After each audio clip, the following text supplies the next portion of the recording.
El día de hoy, este panel se centra en la visión de Recrea para los espacios educativos, fortalecer el arraigo a los territorios y su cuidado, promoviendo una educación que responda a la crisis civilizatoria actual y que abra caminos de esperanza a través de un aprendizaje crítico y compartido. Nos encontramos en un momento crucial para repensar nuestra manera de habitar este mundo, cultivando un sentir-pensar que permita a humanos y no humanos convivir en armonía. Con esta visión, demos inicio a este importante panel. Adelante, maestra.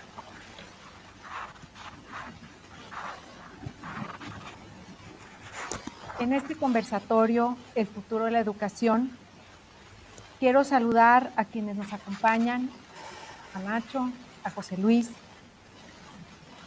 y decirles a todos los que están también en línea observándonos, quienes estamos aquí, amamos el mundo, nos sostenemos en una tierra que nos abraza, queremos y creemos que la escuela es y será el mejor lugar para las infancias, las juventudes y todos aquellos que a su tiempo tocan sus puertas para ser más quienes son.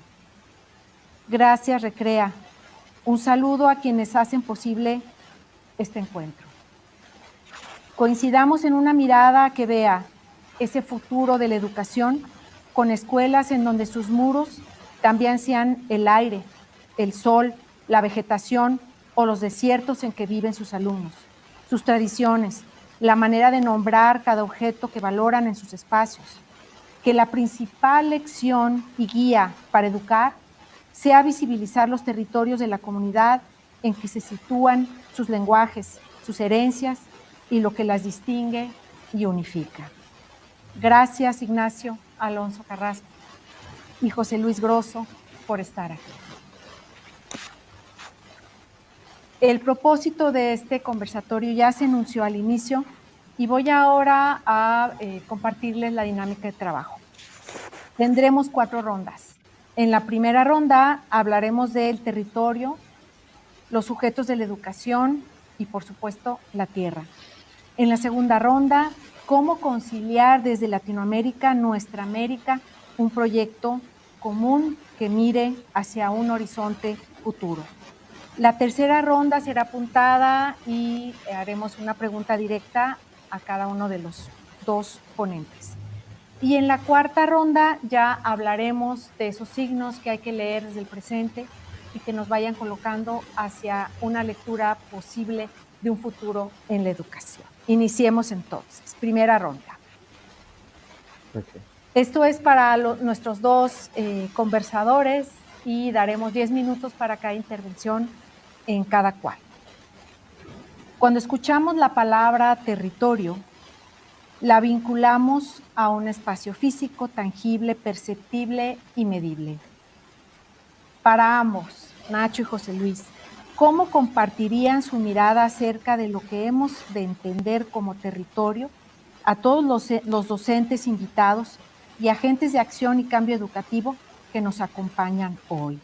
¿Qué habremos de entender por territorio para trabajar con pie en el presente y otro pie en el futuro de la educación? Adelante, damos la voz a Nacho. 10 minutos. Hola, hola a todos y todas quienes nos escuchan desde distintas partes de Iberoamérica. Hola José Luis, ¿no? También. Hola María, muchas gracias por permitir esta conversación. Y bueno, primero que todo, este agradecimiento por el espacio que Recrea brinda para justamente traernos a la inquietud respecto de esto del territorio, ¿no? Hasta hace pocas horas o pocos días, el territorio de encuentro iba a ser un territorio de sentirnos piel con piel, ¿no? Sabemos que parte del deseo de Recrea era situarnos en aquel territorio maravilloso de Jalisco para las conversaciones. Sin embargo, ahora aparecemos en un territorio virtual. Y y estamos cruzados, creo, ¿no? Como humanidad, para resolver esta situación. Desde la perspectiva en donde yo me ubico y en la que estoy trabajando, y creo que compartimos con los colegas con los que nos hemos encontrado en distintos diálogos, la pandemia no nos dejó, y claro, como nos apareció en el momento que llegó, se nos avisó o llegaron los mensajes a todos y todas en los distintos ámbitos de que esto venía para quedarse. Y probablemente los educadores que estamos tan situados en el territorio, nos costó darnos cuenta de qué magnitud era aquello. Esto que estamos haciendo ahora, de encontrarnos en el territorio virtual y permitirnos esto, obviamente todos sabemos, no sería posible si no fuera por aquel gran cambio inmenso tecnológico, que desdibuja en muchos sentidos preceptos o ideas que teníamos de aquello.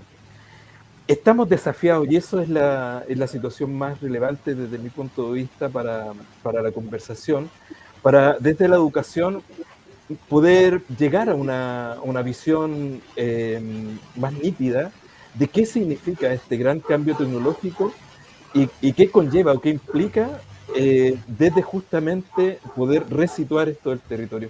Oye, disculpen, yo no sé cuál es el ruido que aparece con un perrito o algo. En mí se me ubica. No sé de dónde vendrá. Disculpen, hay un sonido que ingresa. Si por allí nos pueden ayudar técnicamente. ¿No? ¿Es solo a mí? ¿Sí? ¿Me corrigen ahí? Sí, yo no escucho. Ya, ustedes no lo escuchan. Yo no escucho, Nacho. Ah, vale. Tengo un ruido muy extraño y no sé de dónde viene. Ya. Bueno, voy a intentar no perderme en el territorio de la conversación. Se te escucha perfectamente, Nacho. Ya, qué bueno. Algunas señales que llegan de algún lugar que no lo sé. Hasta un perrito me parece. Me están soplando por ahí, por allá. Bueno, este desafío, ¿no? del territorio, y por eso creo que cuando en las conversaciones internas José Luis colocaba esta conversación como punto de partida, me parecía inmensamente relevante. Yo por ahí comentaba que este fin de semana fui al encuentro a un encuentro en el territorio que actualmente estoy viviendo familiarmente. Ustedes sabrán que Chile es una franja larga y angosta, no es lo que en distintas partes del mundo se enseña. Es así, gráficamente es así. Atravesar Chile es atravesar toda Europa. Entonces, y yo me fui, en este momento estoy en Santiago, donde todavía sigo trabajando en muchas de mis cosas, pero tomé la decisión de irme a Valdivia, que queda a 900 kilómetros de Santiago. Estoy en una maratón gigantesca en este año en que vivo a 900 kilómetros y trabajo a 900 kilómetros. Me muevo muchos kilómetros semanalmente. Sin embargo, eso fue motivado justamente por esto que tiene que ver con ir a la búsqueda de nuestro propio territorio, del territorio que nos pertenece. En mí habita mucho la pregunta por nuestro mestizaje. Mi búsqueda personal, científica, educadora, ha sido por la comprensión de nuestras cosmovisiones, e inicié como un Winca más, como dirían los mapuches, ¿no? Los Wincas eran todos aquellos que no eran pertenecientes al Gualmapu. Entonces los primeros Wincas fueron los Incas, ¿no? Que era el nuevo... Y ellos eran los Incas, seguramente por eso le decían los Incas, y cuando llegaron los españoles ellos hablaron del nuevo Inca, el Hue Inca, ¿no? Y por eso hablaban del Winca. Y todos los Wincas quedamos como a todos aquellos que no eran pertenecientes al Gualmapu. Actualmente se sigue como viviendo un poco esta concepción de los Wincas, aquellos que no somos originalmente de la cultura mapuche. Pero indudablemente somos mestizos, qué duda cabe, ¿no? Todo mi rostro lo muestra, ¿no? Todos mis rasgos muestran aquel mestizaje. Sin embargo, vivimos desde la ciudad, desde nuestra historia colonial, todos como mestizos, dándole la espalda a toda aquella historia ancestral.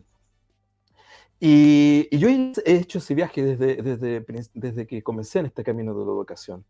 Y gatillado por esto de la pandemia, ¿no? Del forzarnos a lo tecnológico, como que la pandemia vino a extender fuertemente, ¿no? Esto, ¿no? Alta tecnología, pero la necesidad de conservar el encuentro. Todos nos dimos cuenta que no era lo mismo celebrar un cumpleaños con una tortita todos juntos y nos dimos cuenta a poco andar que no daba lo mismo. Podíamos hacer reuniones virtuales para compartir con amigos y tomar una cerveza cada uno desde su lugar, pero no es lo mismo. Todos necesitamos el encuentro, obvio que necesitamos el abrazo, necesitamos sentirnos. Entonces, eso no ha acabado.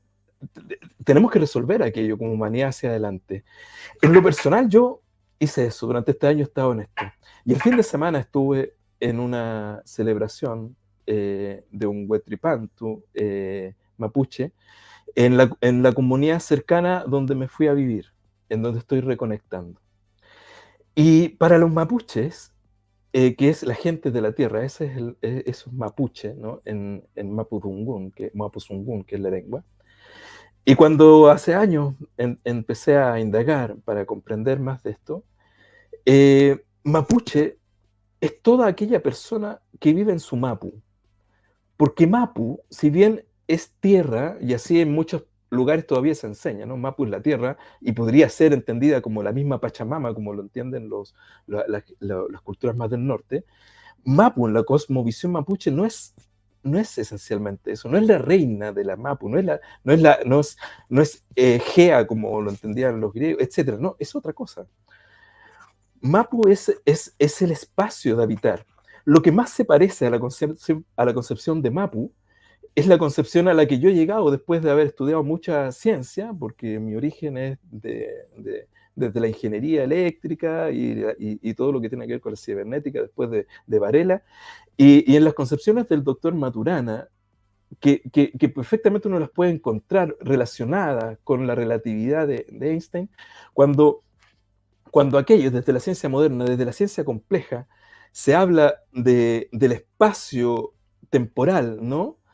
Del espacio presente, continuo, cambiante, en donde el futuro y el pasado no son más que otras formas de vivir el presente, porque no hay otra, porque el futuro no existe, el pasado tampoco, porque se acaban en el momento que se acaba nuestra posibilidad de existencia, y eso es lo que hablaba mucho el doctor Maturana, ¿no? El vivir es el presente, y ellos hablan del presente continuo cambiante, y cuando los mapuches dibujan su cultrún y hablan de la cosmovisión, que es el cruce, miren lo increíble, el cultrún mapuche, aquello que toca la machi para llevar a su comunidad a un encuentro en el momento presente, y toca el tambor, que no es otra cosa que el latir del corazón, lo está tocando permanentemente para que uno empiece a sentirse en ese corazón y nos conectamos todos y todas en un rito, está tocándolo. Ese cultrún mapuche tiene dibujado dos ejes, y cada uno de esos ejes, uno es el eje cósmico y el otro el eje vital.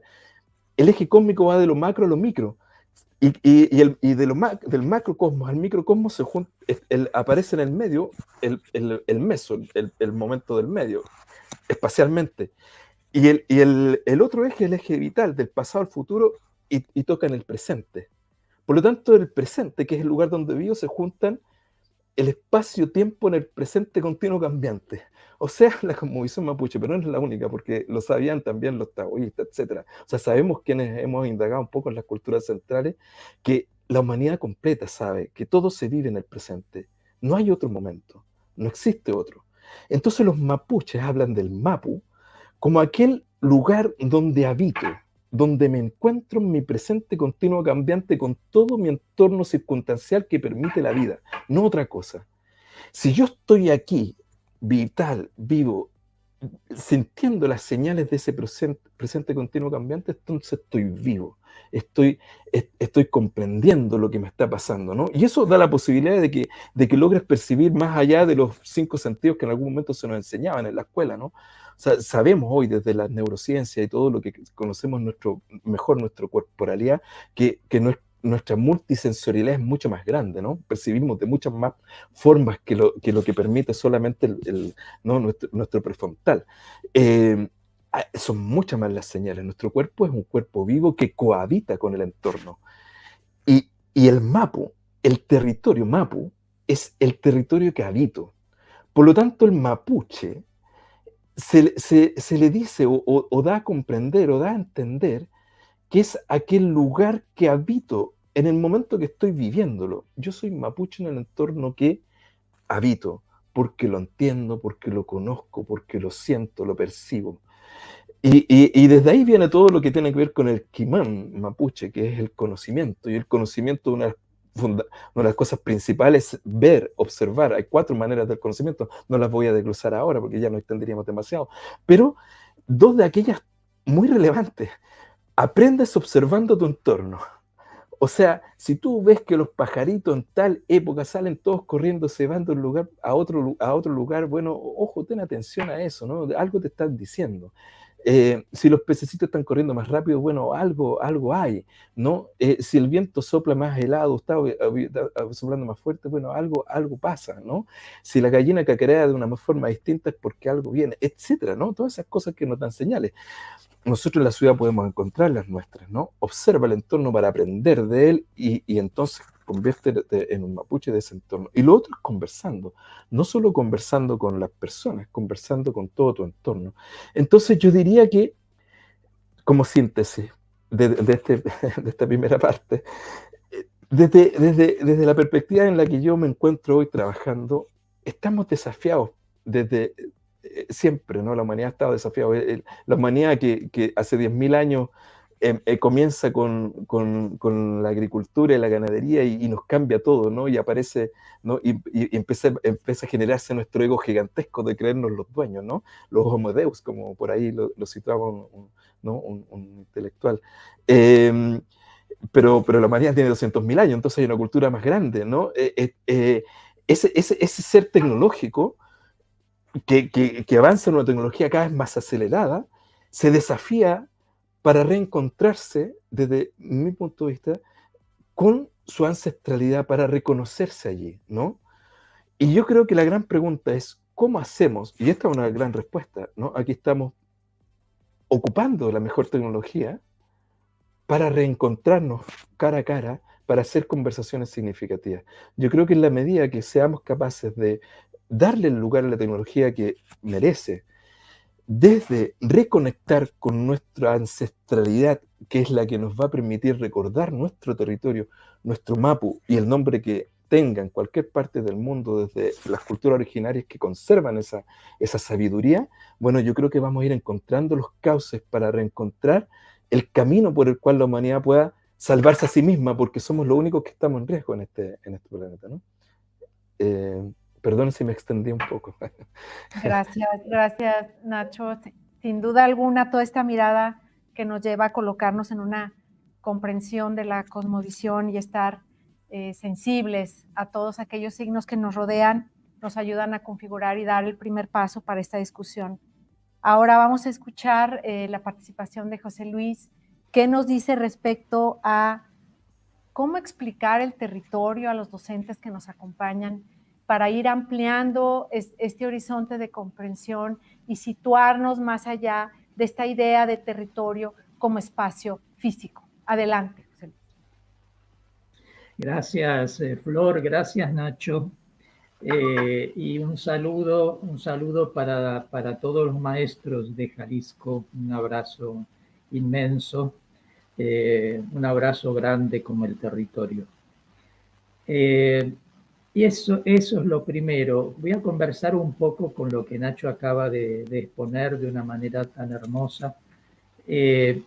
Y eso es lo primero que yo diría del territorio. El territorio es lo que nos abraza.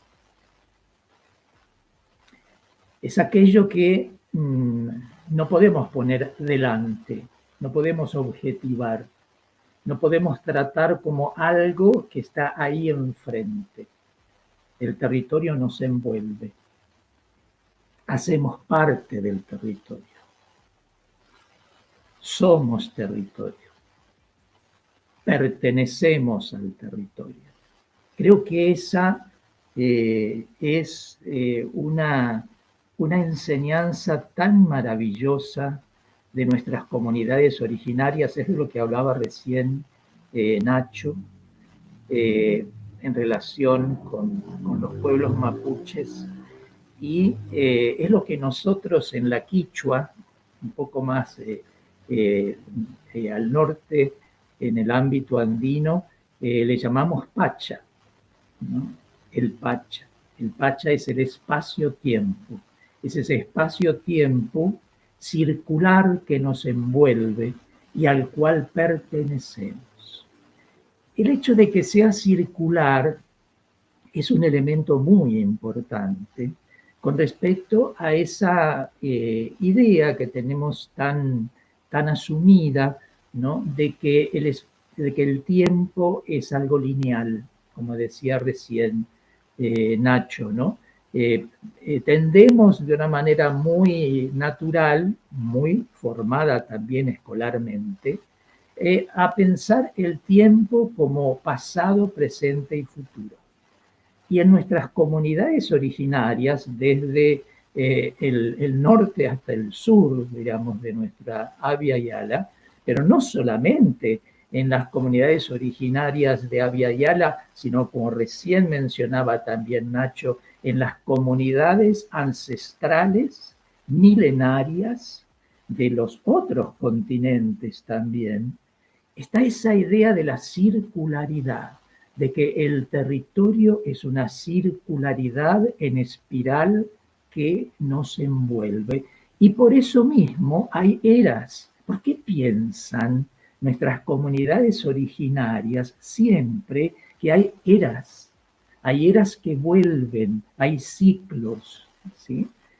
Que termina uno y empieza otro, termina uno y empieza otro. Esa circularidad es un elemento muy fundamental que nos viene de nuestras comunidades ancestrales y que es digamos, una manera de poder abrirnos a ese territorio al cual pertenecemos en el territorio de la educación, en el territorio escolar, porque de cualquier manera no hay escuela que no esté envuelta territorialmente. Lo sepa o no lo sepa, lo tenga en cuenta en su formación o no lo tenga en cuenta. Lo territorial es aquello inmenso, inabarcable, en lo cual estamos aún si no nos damos cuenta. Entonces me parece que esta concepción de las comunidades originarias, de lo territorial, son un gran aprendizaje para el territorio escolar. ¿Cómo hacemos para que el territorio escolar pueda dejar entrar? Ya lo envuelve porque ninguno de nosotros es sin territorio. ¿Quién vive sin respirar? ¿Quién vive sin pisar la tierra, sin poner los pies en el suelo? ¿Quién vive sin agua? ¿Quién vive sin los elementos? Los elementos son la vida del territorio. Y es eso lo que nos envuelve. Entonces, en nuestro territorio escolar, el aprender este territorio ancestral, creo que es un aprendizaje de suma importancia.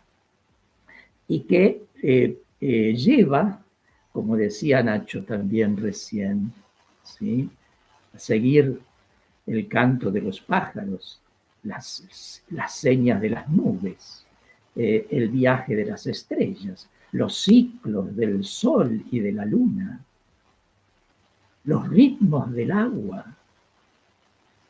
Es decir, aquello en lo cual estamos y muchas veces vivimos de espaldas. Nos hemos acostumbrado, nuestra vida suburbana, decía Nacho, me fui a vivir más al sur, ¿no? Dejé la ciudad, ¿no? Y bueno, en la ciudad estamos acostumbrados de tanto pavimento, de tantas paredes, de tantas tiendas y supermercados. Estamos acostumbrados a vivir de espaldas al cielo, al sol, a la luna, a las estrellas.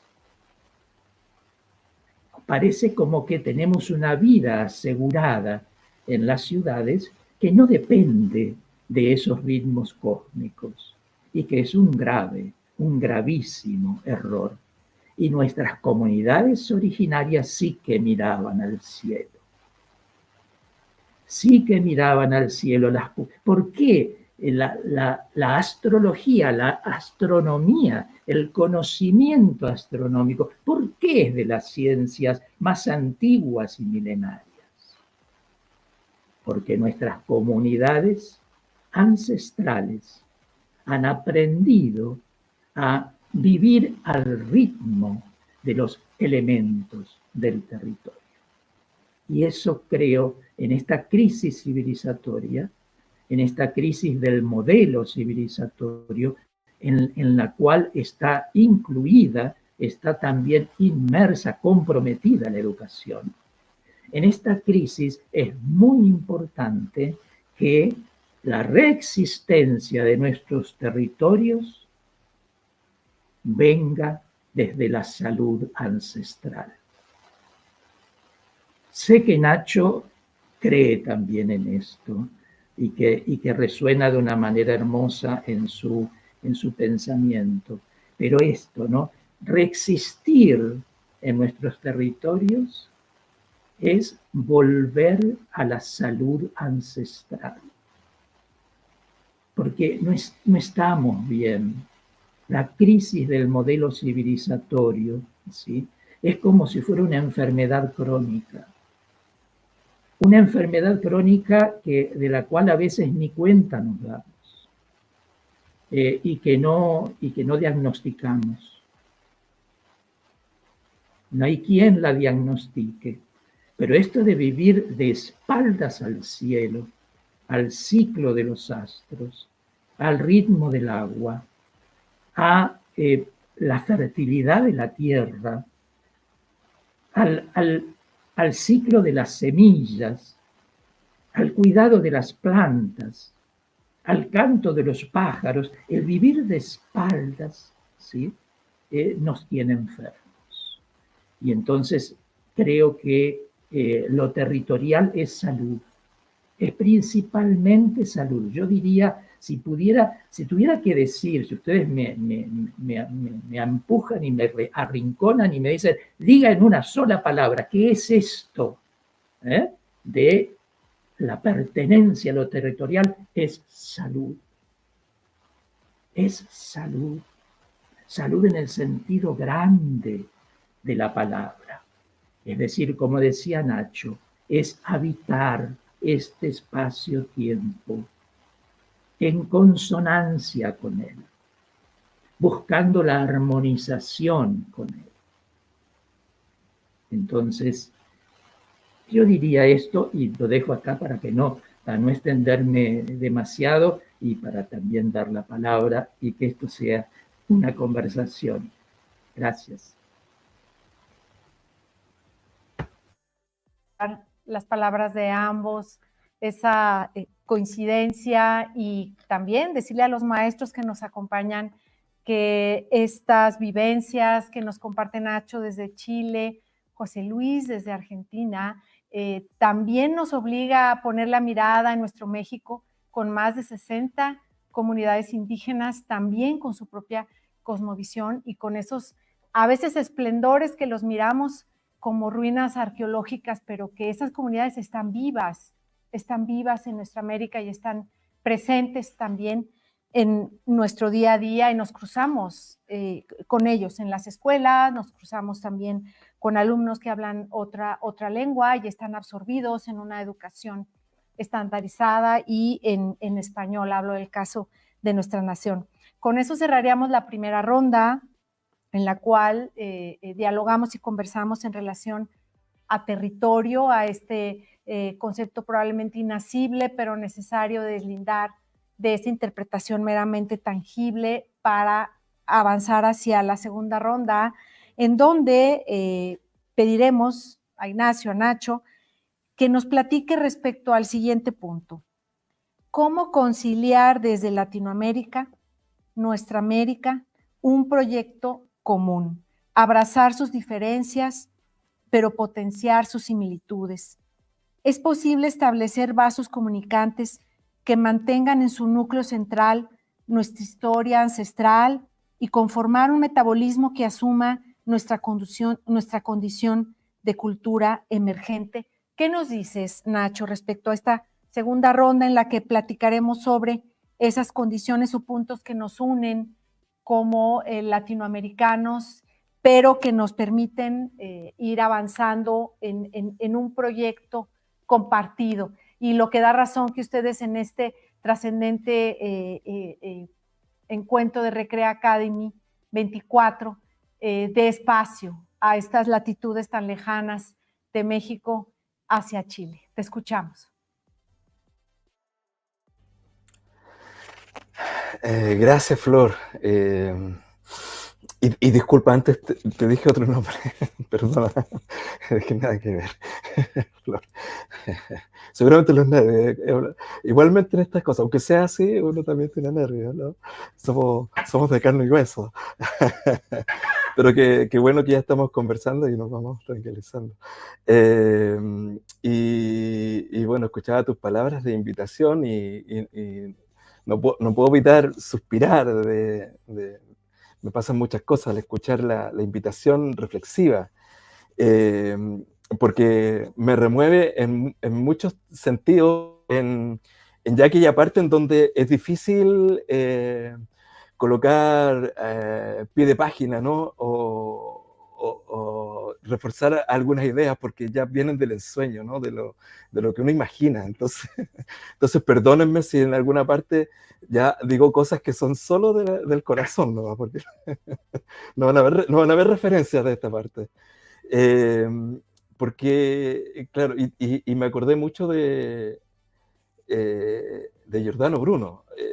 Quizás los educadores, y bueno, si hay algún educador o educadora que no conozca la historia de Giordano Bruno, un gigante, una historia muy linda, muy bella, porque bueno, en la época pasada, o sea, hace 500 años, antes de que Galileo pudiera generar el artefacto que permitió finalmente identificar que Júpiter particularmente tenía, ¿no?, las 4 lunas galileanas, que son las que finalmente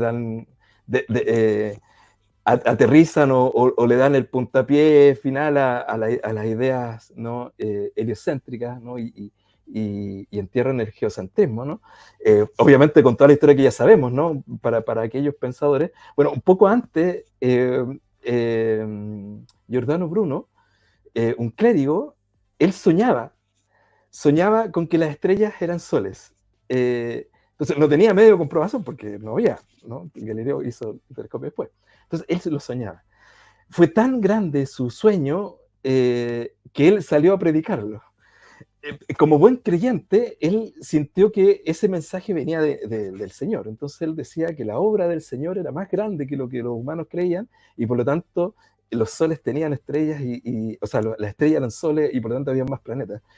Y bueno, la historia fue triste para él porque la Inquisición lo quemó en la hoguera, ¿no? Por andar diciendo eso. Yo estoy lejos de sentirme así, pero en una parte me aparece la ensoñación, porque cuando tú dices, bueno, ¿qué nos une en América? Y yo hace mucho rato siento que estamos tan combinados en nuestro continente a hacer una suerte de nuevo renacimiento intelectual para nuestra parte, ¿no? No tenemos por qué llamarlo mundial, pero para nuestra América, porque en el momento que Europa hace su propio renacimiento, en la crisis del traspaso del medioevo a lo que vino después, en la que se encuentran todas estas ideas, ¿no?, incluyendo la de Giordano Bruno, lo que pasaba, uno puede hacer esa interpretación, hay muchas interpretaciones, pero una de ellas es que estamos en la crisis, ¿no?, de una sociedad que se resquebraja, nuevas cosas, tecnología también, mediante, etcétera, nuevas ciudades, nuevas formas de relaciones, y ante esa crisis, bueno, una de las cuestiones fundamentales que hizo que el pueblo, ¿no?, la gente de Europa se salvara a sí misma para conservarse familiarmente entre ellos y ellas, fue recurrir a las historias antiguas, ¿no? y hubo mucho recobrar, bueno, ir a las historias antiguas. Y evidentemente las historias de Grecia y bueno, y todos los que estaban allí potenciando iluminación mayor, ¿no? Para un momento de crisis, bueno, ayudó, obviamente. Necesitamos, cada historia de crisis requiere un momento en que el pensamiento tiene que reubicarnos allí donde están las fortalezas humanas, ¿no? Las fortalezas de la vida. Y tal como la vida ha pasado por muchos momentos de crisis en que se ha extinguido y vuelve a nacer de las cenizas, ¿no? La humanidad en crisis recurre siempre a su historia pasada, porque en los abuelos y abuelas encontramos las historias que tienen que ver con nuestra historia común, con lo que nos hace ser humanos, ¿no? Y, y nosotros en América tenemos un acervo cultural increíble, que nos cuesta mucho reconocer, porque evidentemente la historia fue contada por los vencedores en armas, ¿no? Y los vencedores en armas cuentan la historia y someten el resto y nos fuimos quedando con aquello, ¿no? Y nos ha costado mucho reivindicar las historias ancestrales en toda América, ¿no? Lo que pasa en México no es distinto a lo que pasa acá en el sur de Chile, o lo que pasa en Centroamérica, lo que pasa en Brasil, en Venezuela, y he tenido la suerte y la posibilidad de compartir con hermanos y hermanas en distintas partes de nuestro continente, y las urgencias o las necesidades de quienes somos mestizos es la misma.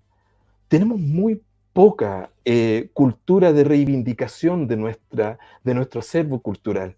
Fíjate tú lo maravilloso que es, por ejemplo, para el pueblo neozelandés, en el momento que aquel país socialmente decide colocar a la par a la cultura maorí.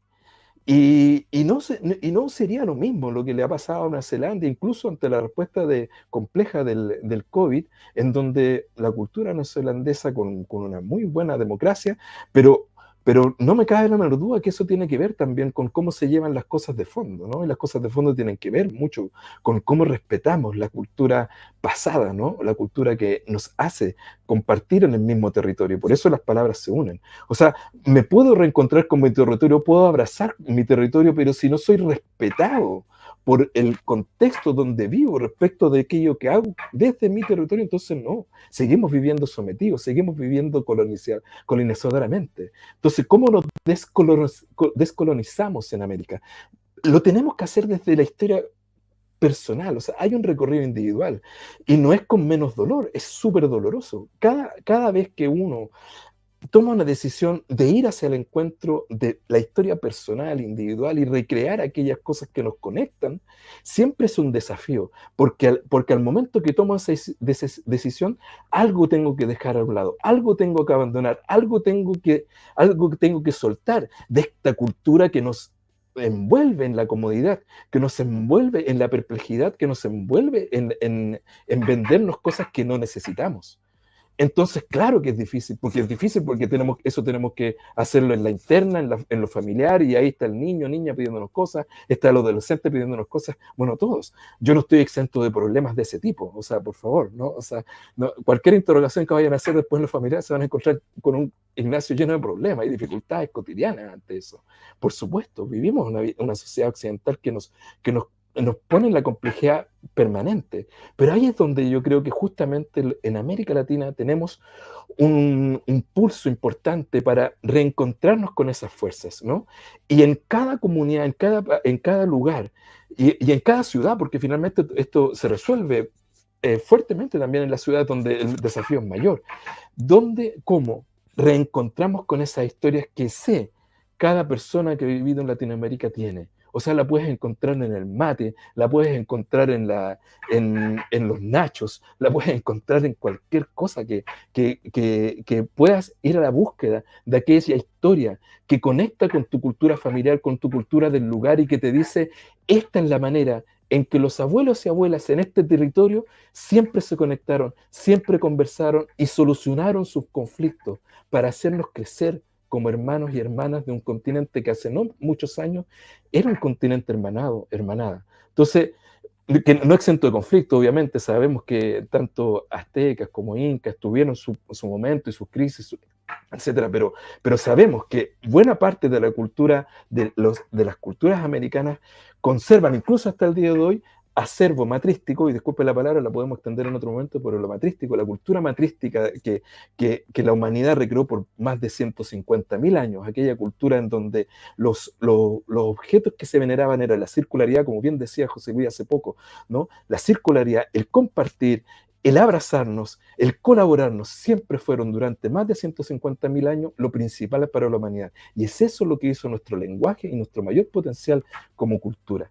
Ese rescate en América Latina lo tenemos más cerca que en muchos otros lugares. Y yo creo que ahí hay un encuentro maravilloso en el cual nosotros como continente podríamos hacer el nuevo renacimiento, que sería maravilloso para nuestro continente. Muchísimas gracias, Ignacio, por tu respuesta. Y por ahí dice esa frase poética y filosófica, ¿no? Que el árbol no puede tocar desde sus brazos las raíces, pero cuando sus hojas caen y se vuelven hojarasca, lo abrazan y forman parte precisamente de ese todo. Entonces, continuamos en esta segunda ronda y una vez más enunciamos la pregunta detonadora, que como bien dices va a gatillar una respuesta para José Luis: ¿cómo conciliar desde Latinoamérica, nuestra América, un proyecto educativo común que abrace nuestras diferencias, pero también nos una en nuestras situaciones comunes que compartimos? Adelante, José Luis. Gracias, Flor. Bueno, voy a seguir rodando la palabra de Nacho, porque lo que ha dicho Nacho al final es lo primero que yo iba a decir. Entonces, algunos preferimos hablar de Abya Yala y no de América Latina, por dos razones. Una, porque es una manera de nombrarnos, no desde las divisiones establecidas por los estados-nación, sino desde un lugar ancestral común. Yo creo que no se trata tanto de construir ese lugar común, porque existió durante miles y miles de años. La segunda razón por la cual preferimos Abya Yala es para nombrar con una palabra cuna de una comunidad indígena del noroeste de Colombia y Panamá, que ellos decían Abya Yala, el territorio que florece, el territorio que se hace pleno floreciendo, Abya Yala, ¿sí? Nombramos de esa manera porque pensamos que ese lugar común es el que debemos desconquistalizar. Es decir, debemos ir como desarmar la conquista que impuso un territorio y que dividió luego esos territorios en estados-nación, precisamente con identidades nacionales que también acallaron a nuestras comunidades originarias, tanto en su historia larga como en su existencia presente. Entonces estamos ante un florecimiento de ese territorio nuestro, que es Abya Yala, y que florece desde allá, florece desde lo ancestral.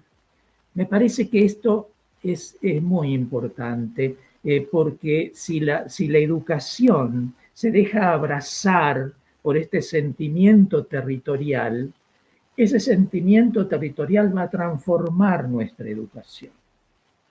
La va a transformar por el hecho de que la va a unir en una larga familiaridad. Tenemos muchas ruinas. ¿Por qué tenemos tantas ruinas? Y tenemos tantas ruinas porque hubo conquista. Prácticamente nuestra nuestra historia de edificaciones mantenidas y sostenidas tienen 500 años. Todo lo demás han sido ruinas que hemos ido poniendo nuevamente a la vista, poniendo nuevamente, sacándolas, digamos, nuevamente de su entierro. Esas ruinas son señales. Las ruinas no son pasado, porque las ruinas están ahí. Las ruinas son una señal potente para nuestro presente. Nosotros vamos, recorremos las ruinas y tocamos las piedras, están ahí. No es algo que desapareció, no es algo que ya no está, ¿no? Están ahí. ¿Qué hay en esas ruinas? En esas ruinas hay escrita no alfabéticamente, escrita territorialmente. En esas ruinas está escrita la enorme familiaridad que nos une desde el norte hasta el sur. ¿Por qué nos une esa familiaridad? Porque nuestros pueblos se encontraban, viajaban. Tenemos una idea a veces muy equivocada de nuestras comunidades originarias, como es equivocada la idea de lo premoderno, como si hubiesen estado quietas y como si los territorios hubiesen sido nichos absolutamente atomizados. Y no es así. La cultura del viaje es una cultura vieja, milenaria en las culturas ancestrales, en los pueblos ancestrales. Y nuestros pueblos, claro, hay una enorme familiaridad porque los dioses estaban aquí, iban para allá, tomaban un camino u otro. Las costumbres, las comidas, los sabores, las canciones, las músicas, viajan y han viajado. Y por eso tenemos una enorme familiaridad que nuestros estados-nación lamentablemente mienten y nos hacen creer que somos culturas nacionales absolutamente diferentes entre sí. No, yo defiendo mucho esta idea de lo interterritorial, porque lo ancestral ha sido interterritorial. Entonces debemos, creo yo, en educación, enseñar otra historia, así como debemos enseñar otra geografía y debemos enseñar otra lengua. Debemos enseñar otra historia, la historia de la interterritorialidad entre nuestras comunidades en Abya Yala y que lamentablemente con la conquista y que luego en el marco de la colonia, con la creación de los Estados-nación, nos ha dividido. Aparecimos en América Latina estamos divididos, en Abya Yala no. En Abya Yala no estamos divididos, estamos muy unidos. Es eso lo que tenemos que volver, ¿sí?, a poner, diríamos, en las aulas. Si las aulas nuestras deben romper, como decía Flor al comienzo, las paredes para que entre el cielo, que entre el aire y el viento, que entre, claro, para que sintamos nuestros territorios, digamos, en esos elementos que nos envuelven. Pero debemos romper esas paredes para que la interterritorialidad de nuestros pueblos ancestrales, que son actuales, ancestral no es pasado, No nos equivoquemos. Ancestral no es algo del pasado que ya no existe, no. Así como las ruinas están ahí, pues lo ancestral está también ahí. Y hay muchos rituales, muchas fiestas, muchas creencias, muchas costumbres, muchas solidaridades, ¿no?, muchas maneras de compartir y de habitar que vienen de esa ancestralidad. La ancestralidad, dice Ailton Krenak, nuestro compañero indígena Krenak, ¿no? Del Río 12 de Minas Gerais, ¿no? En Brasil, él dice, el futuro es ancestral. Claro que sí, claro que sí. El ancestral no está perdido en el pasado, no está lleno de polvo. No, no. Lo ancestral es vida, es nuestra salida del modelo civilizatorio. Es el Abya Yala que sigue estando entre nosotros y que nosotros en la educación debemos nuevamente revivificar. Es muy diferente formar en historia, en la historia de los Estados-nación, en América Latina, a formar en historia en nuestra hermandad y familiaridad ancestral en Abya Yala. Diría esto, Flor, para seguir rodando la palabra. Pues maestros, tomen nota. Si decimos Latinoamérica, nos estamos refiriendo a una concepción geográfico-política institucionalizada desde la modernidad con la construcción de los estados nacionales, pero tenemos estas otras grandes alternativas de nombrar, porque al nombrar también cambiamos y transformamos la realidad, el lenguaje en praxis. Abya Yala. Bueno, pues muchas gracias, José Luis. Pues ahora vamos a la tercera ronda. La tercera ronda es apuntada, es decir, van a ser 2 preguntas diferentes para nuestros conversadores y siguiendo el mismo ritmo, pues ahora vamos directo con Nacho. ¿Qué nos compartes en relación a la pedagogía del bienestar y la epistemología del doctor Maturana?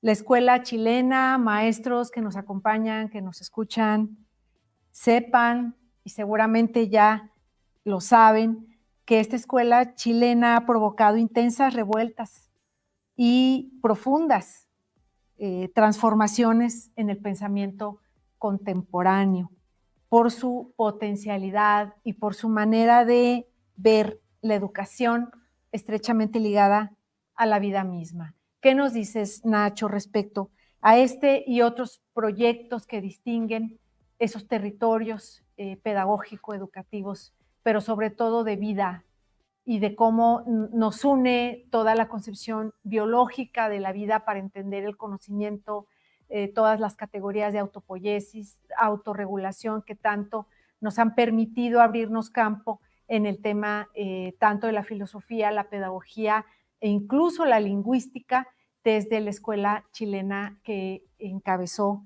y dinamitó caminos nuevos de pensamiento a través de Humberto Maturana y Varela también. Adelante. Muchas gracias, Flor. Y bueno, antes agradecerle a José Luis también las inspiradoras palabras. Qué bonito volver a reconectar con el Abya Yala y qué bueno. Gracias por volverlo a traer para que no se nos vaya, ¿no? Y todos hagamos eso, ¿no? De nombrarnos como tal. Y bueno, Flor, nuevamente en esta recreación, invitación que hiciste, no dejan de pasar cosas, ¿no? El doctor nos dejó también en pandemia, no hace mucho, y bueno, para quienes tuvimos la suerte de estar trabajando junto a él, son muchos, ¿no? Chilenos y chilenas y personas en el mundo. Pero claro, tuve la suerte de estar empujando desde estas convicciones que he ido compartiendo acá, esta visión de cómo estas ideas gatilladas por allá por los años 60 por el doctor y junto a Francisco Varela, de la autopoiesis, cómo esta invitación podía de alguna manera cuajar en la educación, ¿no? Más concretamente, ¿no? Y ese fue mi derrotero. ¿Mm? quisiera comentar que esto no es ajeno a esta conversación, ¿no? Y probablemente esto se sepa poco. Mientras tú comentabas esto y hacías esta invitación, no puedo olvidar alguna vez que le escuché al doctor cuando su última etapa, ¿no? Porque permítanme un pequeño contexto, ¿no? A nivel mundial, la autopoiesis y la cibernética es lo que más se conoce. En Oriente, el trabajo de Francisco Varela es incluso más conocido que el del mismo doctor Maturana por las repercusiones que tuvo la autopoiesis en la cibernética. Y por lo tanto, no habría robótica, según algunos japoneses, no lo he dicho yo, pero según algunos japoneses que tuve la suerte de conocer a través de algunos amigos chilenos, yo no hablo nada japonés, pero decían que, bueno, le debían mucho al doctor y a Varela. Pero si vamos retrotrayendo hacia acá, bueno, son conocidas eso, la primera contribución, después algo más del doctor, pero muy poco se conoció de la última etapa, en donde el doctor junto a Jimena Dávila hablaban de la biología del amor, y ellos, y trabajaba el doctor Maturana en la biología cultural, que era una mirada ya más, más ligada a lo humano, no solo a lo biológico. Bueno, en esos contextos, me recuerdo en algún momento en un conversatorio, se le preguntaba al doctor respecto de esta llegada, ¿no? De este aterrizaje a la parte más amorosa, ¿no? De su legado. Y él contó que él sentía que no sería posible nada de aquello si no hubiese, si no estuviese en él ese candor y calor que él recordaba de su infancia, de su fuero familiar, materno, pero también de lo que diríamos ahora una nana, ¿no? Ñaña, abuelita, ¿no? Alguien que estuvo con él, que era Aymara. Y en donde él sentía que había un candor que de alguna forma estuvo siempre presente.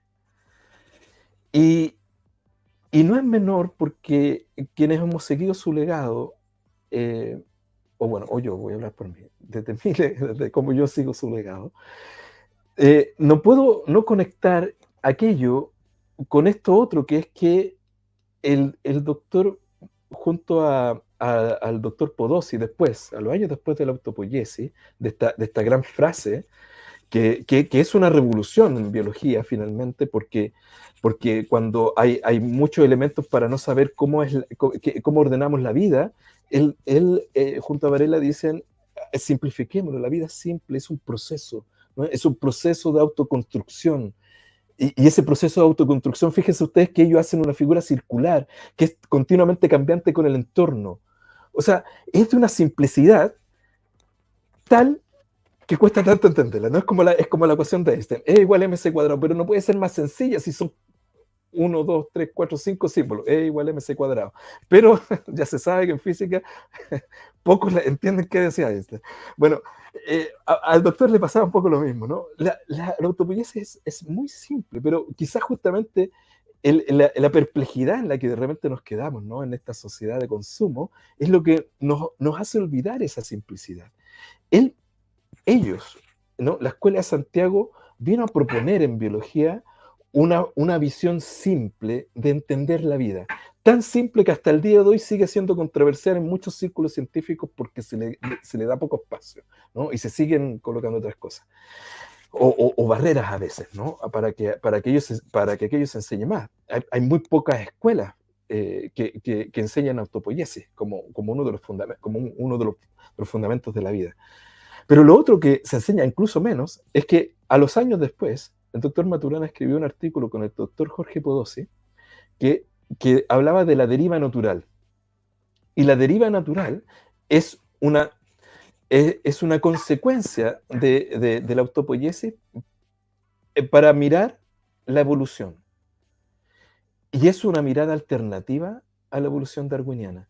No es que sea tan distinta, no es que esto haga un contrapunto a la evolución darwiniana y la niegue en absoluto, no. Pero sí es diferente, porque allí donde la evolución darwiniana pone elementos precisos de, ¿no? Esto que todos hemos conocido como que persevera el más competente, ¿no? El que es mejor, ¿no? Y todo aquello, ¿no? Y puede darse esa lectura finalmente, más allá de que habría que preguntarle a Darwin si realmente quería decir eso. Yo he conversado con biólogos que dicen, no, pero es que, bueno, es las traducciones, es el momento sistémico que ellos vivían y todo, pero realmente no querés. Bueno, en fin, más allá de todas cosas, la cosa está dicha así, y la cultura lo ha tomado así, y pucha que ha hecho que muchos círculos científicos que finalmente son la base de la tecnología y finalmente del poder de las sociedades y de la civilización, y que permite que muchos justifiquen muchas de las atrocidades que como cultura seguimos teniendo. Entonces, por lo tanto, no es menor esa pequeña coma o ese pequeño énfasis. Bueno, la deriva natural pone de manifiesto que perseveran en la vida todos los seres vivos o todas las comunidades ecológicas que van en continuo cambio con su entorno, que se van modificando con su entorno. No hay mejores y peores. La transformación es continua de todos los seres vivos que van modificándose con su entorno. Y esa transformación continua es la que hace que, por lo tanto, en un momento actual, estemos mamíferos y los herederos de los dinosaurios, que son las aves, y sigan existiendo las mismas bacterias que hace miles de millones de años atrás.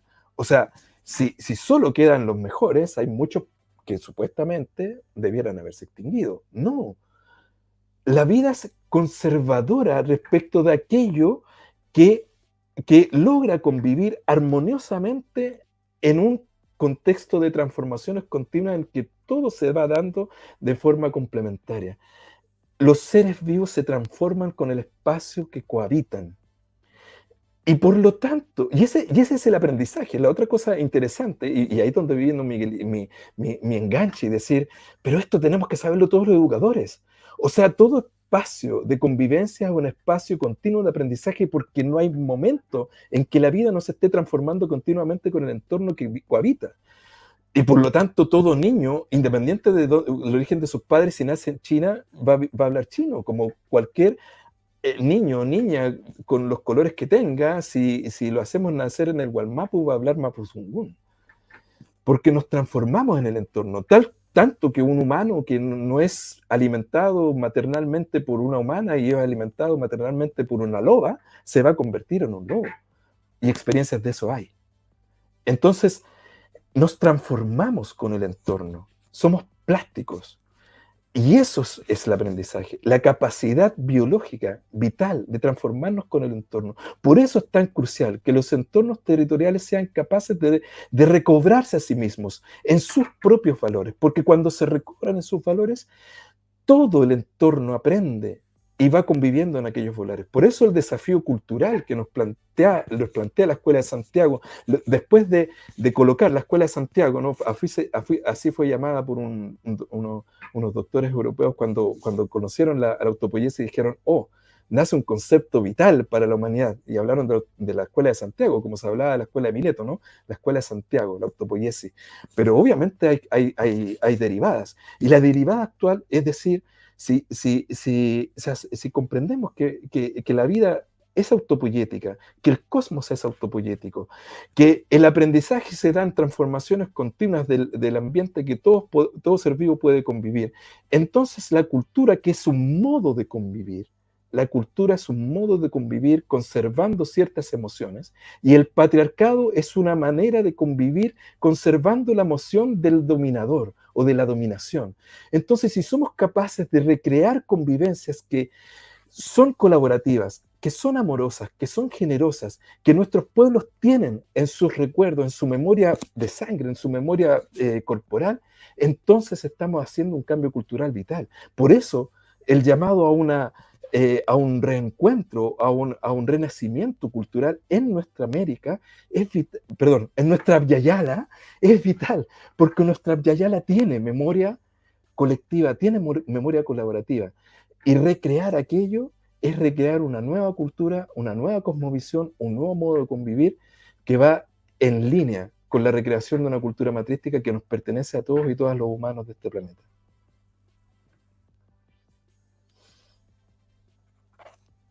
Auditorio, gente que nos acompaña, no podemos terminar el año sin acercarnos a la primera obra que nos abre la puerta a estos conceptos, que es El árbol del conocimiento, de Humberto Maturana y Francisco Varela, disponible en muchas editoriales. Y bueno, es un libro que nos va a permitir entender mucho de estos conceptos que estamos discutiendo aquí, y recordarles que ahí mismo se menciona, y seguramente, Nacho, estarás de acuerdo en la anécdota del Martín Pescador, ¿no? En donde Maturana nos dice, estamos muy acostumbrados a una inteligencia racional y lingüística, pero el Martín Pescador, que mide la distancia del pescado que va a colocar en su pico para sobrevivir, y calcula el tiempo en el que el pescado viene bajo el agua en el río, mide la altura de la rama en donde está postrado para poder, y mide su caída en el aire de acuerdo a su peso y volumen, y mide y calcula el tiempo de movimiento abajo el agua para salir triunfante con esa presa sobre su pico para poder continuar el ritmo y la danza de la vida. Que acostumbrados estamos a que la inteligencia debe ser lingüística, que la inteligencia debe ser racional, y que la inteligencia, desde la arrogancia humana, creemos que es exclusivamente de nuestra civilización, cuando hay inteligencia en todo el reino animal, hay inteligencia en el sol, hay inteligencia en todo lo que nos rodea. Muchas gracias por este inspirador momento, Nacho. Y pues bueno, ahora va la segunda pregunta apuntada. Antes de concluir a nuestra cuarta ronda, el tiempo todavía nos favorece, y es para José Luis. Desde Argentina nos habla José Luis. ¿Qué hay en relación a la experiencia sensible y el conocimiento en el espacio educativo? Digo otra vez, experiencia sensible y conocimiento en el espacio educativo. Sabemos que has estado involucrado con metodologías de la narración y con todo lo que tiene que ver con esta lectura y semiopraxis de los territorios. ¿Qué nos dices al respecto, José Luis? Gracias, Flor. Fíjate, Nacho, que hay una cierta fama de que entre chilenos y argentinos hay como cierta pica, ¿no? Pero que aquí no va, ¿no? Debe ser porque somos más bien mapuches y andinos, que estamos hermanados, diríamos, en el corazón, y estando hermanados en el corazón, sentipensamos, y el sentipensar no nos divide, sino que al contrario, siendo diferentes en la diversidad, aprendemos unos de otros, y eso es la maravilla de la educación. La maravilla de la educación no es enseñar, la maravilla de la educación es aprender siempre, siempre todos y todos juntos. Esto creo que es lo sensible, creo que es eso lo del sentipensar.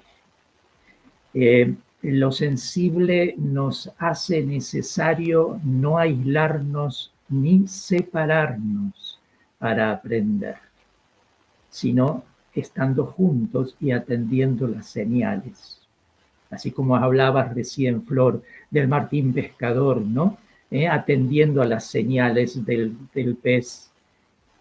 Pues estar atentos a las señales sensibles es aquello que nos hace comprender que los aprendizajes no son tanto cuestión de la cabeza, sino que son más bien cuestión del corazón y de la intuición. Ser inteligentes de corazón, ser inteligentes de intuición, me parece que eso es, digamos, el camino por donde creo yo, ¿no? Y donde por lo menos en la medida en que yo trabajo, ¿no? En que hago algo, digamos, trato de hacerlo, digamos, en este sentido, ¿no? De una formación, porque ha estado obsesionada, y todavía lo está en gran medida, no solamente en las escuelas, sino en las universidades, con formar la cabeza, formar cabezas. Y formar cabezas genera un fuerte individualismo, y en vez de formar corazones, Debemos formar en el sentimiento. El sentimiento es algo que nos reúne y que nos hace inteligentes. Porque no puede haber nada más inteligente que la colaboración. No puede haber algo más inteligente que lo comunitario. No puede haber algo más inteligente que compartir. ¿Qué puede ser más inteligente que eso? Si en gran medida nuestra enfermedad de hoy, ¿sí?, y nuestros problemas de hoy, en gran medida pasan precisamente por este culto al individualismo, este culto al nombre y apellido, este culto a la salida personal individual, ¿no?, este trepar y subir y subir y subir. Ese no puede ser un mensaje de la educación transformador, porque eso no genera transformación positiva, sino que genera una transformación en que pareciera ser como que vivimos en islas y cultivamos la indiferencia. La educación no puede cultivar la indiferencia. Por eso la educación debe educar el corazón, debe educar el sentimiento. Frente a una pedagogía del individuo, yo creo que es muy necesario que en educación hagamos comunidad. En el aula hagamos comunidad. No tantos premios, no tantas distinciones, no tantas calificaciones diferenciales que ponen a unos por encima de otros. En verdad, creo yo, que nuestra evaluación debería ser si el grupo contiene, si el grupo aprende. No si el individuo aprende. No es el individuo se destaca por encima del resto, sino si juntos construimos algo a lo largo del año, pero ayudándonos unos a otros, complementándonos unos a otros, no en una competencia entre nombres y apellidos. Me parece que esto es sumamente importante si es que queremos que nuestra educación sea transformadora, y sea transformadora en dar respuesta a la crisis civilizatoria en la que estamos. No una pedagogía de la velocidad, sino que aprendamos la demora, la lentitud. Los procesos son lentos, no son instantáneos, pero pareciera ser como que estamos obsesionados en la cultura de la velocidad y como que la educación apunta a esta pedagogía en la velocidad. Y es muy importante que nos demoremos. Es muy importante que aminoremos el paso y que sepamos acompañar distintos procesos. Algunos son rápidos, otros son lentos. Pues los procesos lentos son aprendizajes extraordinarios. Y en nuestros grupos de estudiantes, si nuestros grupos de estudiantes aprendieran que no pueden destacarse, ni conocer, ni promocionar sin los otros, sino que es el grupo en realidad el que promociona, porque es el grupo el que aprende. ¿Qué ganamos? Pues que aprendemos comunidad. Ese es el gran valor. El hecho de que una inteligencia esté al servicio de lo comunitario. No estoy despreciando el conocimiento, ¿eh? No estoy diciendo, no, en absoluto. Estoy diciendo, ojo, porque la inteligencia, como bien decías, Flor, esa inteligencia racional no basta. Y no basta para lo que hoy necesitamos y para el desafío que viene. El desafío que viene va a requerir de nosotros una sensibilidad comunitaria para que nos apoyemos y nos hagamos fuertes juntos, no separados, no como individuos, sino juntos. No una pedagogía del consumo. No podemos seguir, digamos, fomentando, ¿sí?, la formación en un consumo cada vez más depredatorio, cada vez más destructivo, no solamente del territorio o de los territorios, sino de la salud, de nuestra salud, diríamos, de nuestra salud biológica, de nuestros cuerpos. Entonces, no podemos seguir en una pedagogía del consumo, sino que tenemos que educativamente también enseñar a saborear. Saborear no es tragar rápido, no es pasar de una cosa a otra. Saborear es demorarse allí donde hay gusto, y hay gustos diferentes. Y cuando uno saborea, está saboreando la comunidad, está saboreando la cocina, está saboreando los alimentos, está saboreando la diversidad.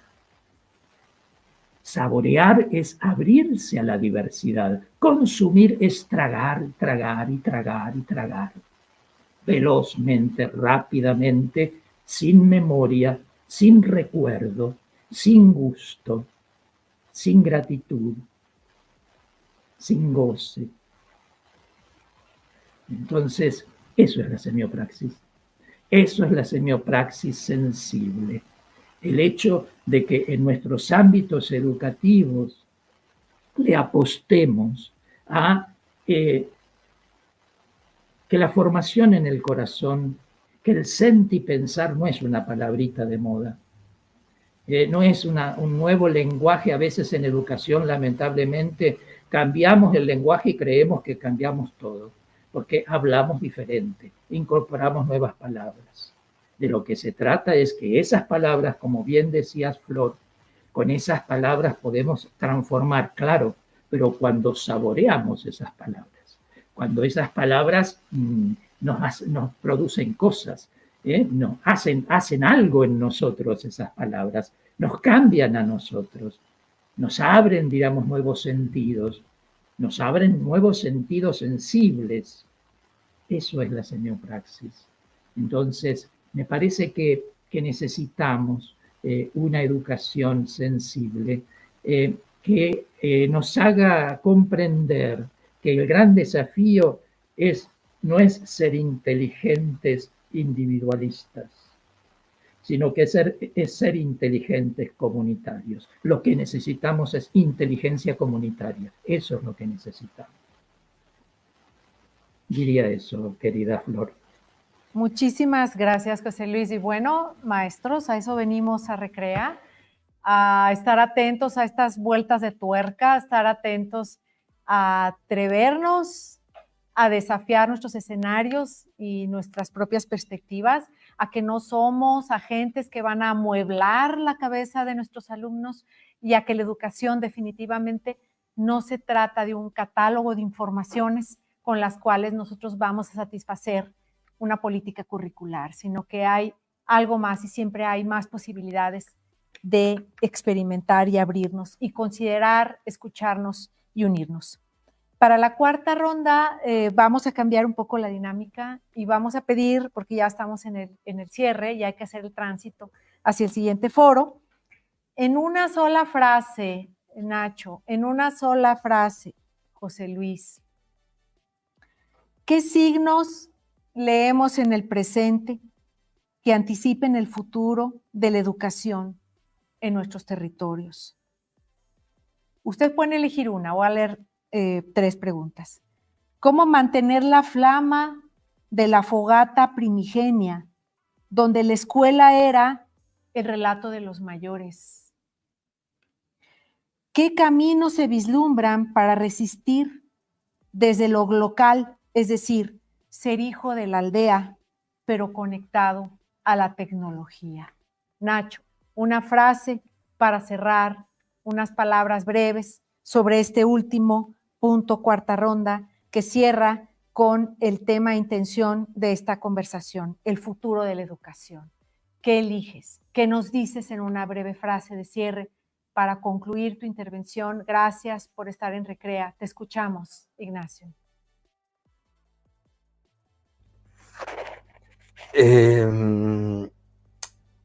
Muchas gracias. Quisiera conectar con con aquello a lo que quizás invitamos, ¿no? Y José Luis ha colocado palabras maravillosas aquí y yo quisiera decir que algo que he aprendido es que siempre hay que dejar tiempo para agradecer, ¿no? En cada encuentro. Y yo hoy me llevo aprendizaje, ¿no? De estar aquí con José Luis. No es que nos veamos tengamos una amistad íntima, creo que es primera vez que conversamos así. Así es que para manifestar el modo en que escucho que ambos deseamos que la educación se encamine, yo diría que es poder escuchar más. Yo me voy conmovido de que José Luis haya vuelto a traer a mi palabra el Abya-Yala, ¿no? Para que mi sentir mapuche, al que estoy queriendo llegar y aterrizar para estar más conectado, más presente, recuerde de aquí en más que estamos en el Abya-Yala. Me quedo con estas últimas frases también que José Luis ha regalado respecto del sentipensar, ¿no? Y de cómo la intención del aprendizaje comunitario es el camino. Creo que allí, en mi propio ser, tengo mucha tarea aún por hacer. Y quiero agradecer la oportunidad que Recrea ha promovido y la enorme plasticidad de amigos y amigas que tuve la suerte de conocer en la versión anterior presencial, que sé que deseaban que esto fuera así, no fue así, pero la enorme resiliencia que han tenido para tenernos aquí igualmente, el cariño profundo por lo que han hecho durante todos estos años, el cariño inmenso por lo que sé que están haciendo y que sepan que muchos de nosotros, pero voy a hablar por mí, comprendemos las enormes incomprensiones que seguramente ese camino tiene, porque el camino de liderar transformaciones grandes siempre se hace en mucha soledad, cuando a veces no hay entendimiento. Quiero agradecerles la porfía de cada uno, cada una que ha hecho posible el Recrea Academy de todos estos años, porque cualquier cosa que en América Latina haga cualquier educador, conectándose con su alma ancestral, que es presente, como bien decía José Luis, nos vuelve a impulsar hacia un futuro mejor para todos nuestros pueblos. Gracias, queridos hermanos, hermanas. Hoy he aprendido en esta conversación mucho y me voy feliz a mi territorio. Muchísimas gracias, Ignacio. Saludos y abrazos hasta Chile. José Luis. Bueno, una frase un poco larga, Nachito. Yo voy a tratar de ser más breve porque si no nos van a regañar. Bueno, gratitud, como decía mi querido Nacho, gratitud a ti, Flor, porque tus intervenciones también reforzaron mucho en el mismo tono las palabras que tanto Nacho como yo hemos tratado de compartir. Mi frase sería: dejémonos abrazar por los territorios y abracemos los territorios en educación como salida de la crisis civilizatoria. Los quiero mucho a todos. Excelente, muchas gracias. Es así como concluimos este conversatorio, El futuro de la educación, Recrea Academy 2024. Abrazo, maestros, muchas gracias por estar, muchas gracias por ser. Y hasta la próxima.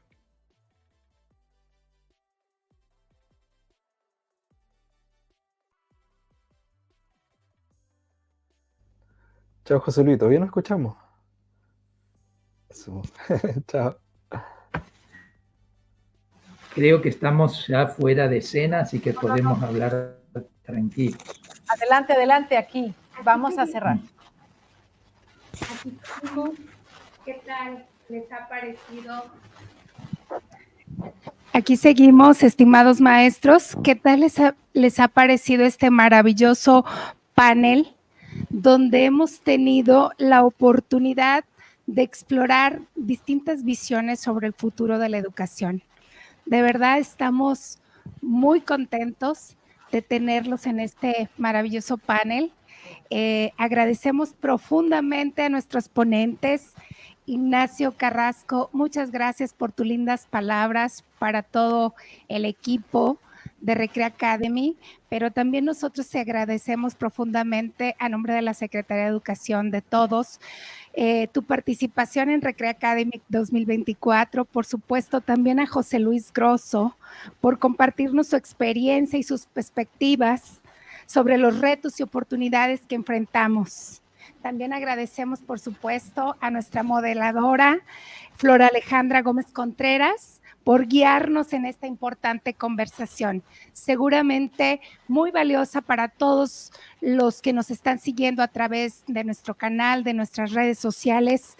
Y, por supuesto, esperamos muy pronto tenerlos por acá. Si Dios nos lo permite, seguramente en alguna otra ocasión podemos tenerlos aquí presencialmente. Sería un honor para Jalisco. Entonces, desde acá reciban un fuerte abrazo, un saludo y pues cerramos con nuestra gente que nos está siguiendo, nuestros maestros. Nos gustaría saber qué piensan. Les vamos a poner la dinámica de nube de palabras para que ahí nos platiquen en una sola palabra sus reflexiones, pero no antes sin agradecer y darle un obsequio a nuestra moderadora y también, por supuesto, tómenlo también para ustedes, a todos los que participaron en esta ponencia. Muchas gracias por su participación. Muchas gracias. Bien recibido el árbol de la vida. Así es. Muchas gracias. Como les decía, vamos a continuar con una dinámica. ¿Te parece? ¿Nos acompañas todavía? Claro que sí. Para escuchar y conocer, pues a través de una palabra, sus reflexiones acerca de esta bonita ponencia que acabamos de escuchar. ¿Nos sentamos si gusta? Claro que sí. Vamos a iniciar con el ejercicio. En una palabra, ¿qué elementos o qué elemento es esencial para fortalecer el arraigo a los territorios en la educación del futuro? Acompañamiento, colaboración, entrega. Los invitamos a que participen todos los que nos están escuchando y nos están viendo en esta transmisión, a que en una sola palabra nos digan qué elemento es esencial para fortalecer el arraigo en los territorios en la educación del futuro. Estrategia, colaboración, acompañamiento, entrega. Muy bien, muchas gracias a todos los que nos están escribiendo aquí en una sola palabra. Por supuesto, amor, nacionalismo, colaboración. Muy bien, muchas gracias. Vamos con la segunda pregunta.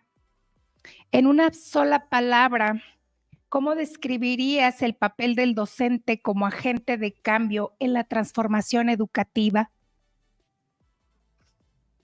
¿Qué le parece? Gracias, maestros. Conocimiento, amor, sentipensar, identidad.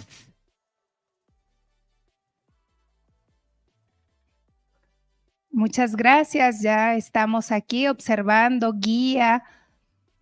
Sigue apareciendo amor, el que más están escribiendo todos los que nos están siguiendo en esta transmisión, en esta ponencia maravillosa que acabamos de escuchar. Muchas gracias. Conocimiento, por supuesto, también.